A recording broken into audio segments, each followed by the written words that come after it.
General Manager Warren Rank, we're going to join us here in the first intermission. We get Warren at the beginning of the season, and then we get you right after the trade deadline. So we welcome you back to the broadcast. Let's start with, obviously been busy here the last few days, but let's go back to early December. We haven't had you on yet to talk about the Michael DiPietro trade and your thoughts on that and going into it, and what your strategy was. Well, I mean, he's been one of my closest players. I've known him for a long time, and obviously I thought we'd be a better club this year. Top four, it didn't come to fruition, and I think the best thing for the franchise, for the fans, the ownership, the city, and for him too, quite frankly, to move on. And when you have a player like that, it attracts a lot of attention, and fortunately got a deal done with James Boyd in Ottawa.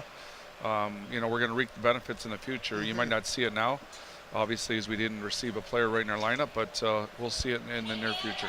Talk about that player that you did receive from Ottawa. You got a bunch of draft picks as well, but a Russian kid who's playing in the USHL right now. Yeah, he's been in, he's really Americanized. He's been in Detroit. He's perfect English. He's been in Detroit for 4 years, and a player that, kind of developed after the draft, and he's been real good. He's probably a late first-round, second-round pick. He came over with his family on the 23rd. We had a great visit, showed him the facility, went out for dinner. So pretty confident that he'll be around next year for us. And he instantly slots in probably as our best player, top liner, if not the best player. So there was a push to get him here for this season. Yeah, there certainly was. And you got to respect, Muskegon a bit. You got to respect the process. Yeah. He went as a 16-year-old to the USHL, and he played a lot. And that doesn't necessarily happen in that league. So had to honor that, but hopefully we'll see him next year. Now, as the trade deadline gets closer, prior to Christmas, Cody Morgan gets moved out. Or actually, let's start with the Cody Morgan trade. He goes to Flint. Talk about that move. He's a great kid. I mean, we brought him in as a big part of that trade, and it was a tough situation. We didn't see the progress we thought we would, and I think he got frustrated. And this is a situation where a player, is better off somewhere else playing, and I think Welly will do a good job with him. We just couldn't find his nick here. He showed flashes, but he just couldn't find his niche with the Spitfires. Prior to, I guess just after Christmas, Lev Starikov was released, a Russian defenseman that you just didn't see progress in the second year. Yeah, last year, NHL guys were talking about him as a pick, and he never progressed. I don't think, in fairness to Lev, he put in the work in the summer. Then he was kind of stale at the beginning of the year, and some of our other guys got bigger, stronger, and better, and it just happens. It just happens in sports and in life. Someone could take your job, and that's what happened there. Chase Campbell is a waiver pickup, and Luke Trevelotowski has coached him before, so he knew him well, and I don't think that was a tough decision. Yeah, good character kid. He's got a lot of wheels. You really noticed him even in the first period tonight. Made some good defensive plays while penalty killing, set up a great chance, and good guy to go around. He's been around the league. He knows what to expect, and that's the kind of kid, character kid we like to have around our young guys. For anybody that's trying to compare him to, Adam Leishman is a name that's come out a couple times. Yeah. He does look like him, yeah. He plays a lot like him, too. Wears the same number, obviously, too. Came over from Hamilton prior to the deadline and has a similar kind of game. I agree. He's probably almost the exact same stature. Great kids. Both families are great. And, last time Leish was here, we had a good memory in the building. So if he can give us the leadership, chip in with some goals, but more importantly, the defensive side of the game, helping our young kids out. For sure, provide some great depth. Now, last night, Matthew McDougall was a player that you picked up from Barrie about a year and a half ago, and he was sent to Erie. Yeah, this was probably my toughest one. I think this was probably tougher than the Mikey trade for me. I mean, I recruited him to come here, and he's a great kid, and it comes from a super family who I really enjoyed being around and talking to. But you see we're getting younger, with Vinasayev coming, probably another a player up front, maybe a first-round pick, via trade.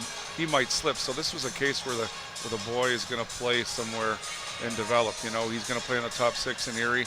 I send him to a great organization. The Otters are a great organization with Dave Brown at the helm.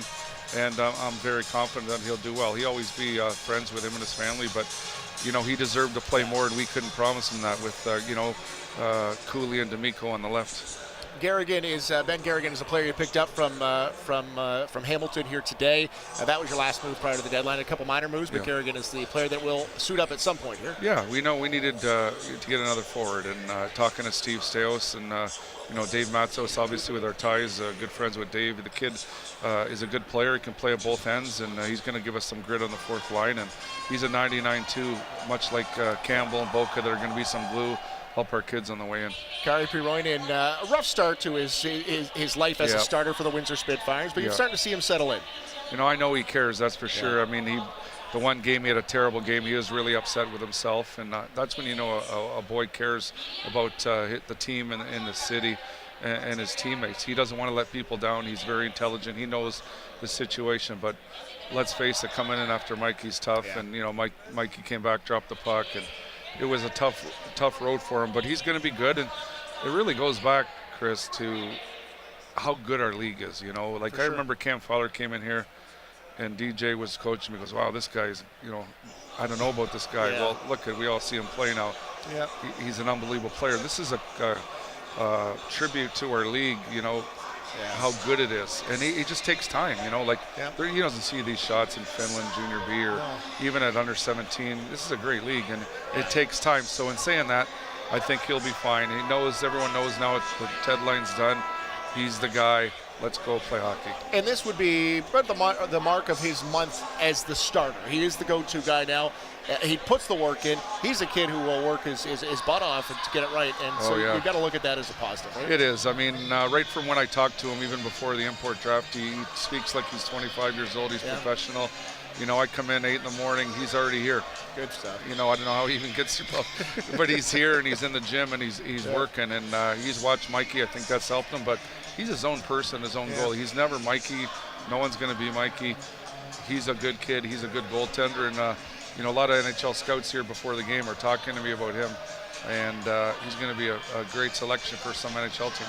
Well, he was busy over the last 72 hours or so. Warren Reichel, the general manager of the Windsor Spitfires, joining us here in the first intermission. Spitfires are up 1-0 over the Firebirds through 20 minutes of play.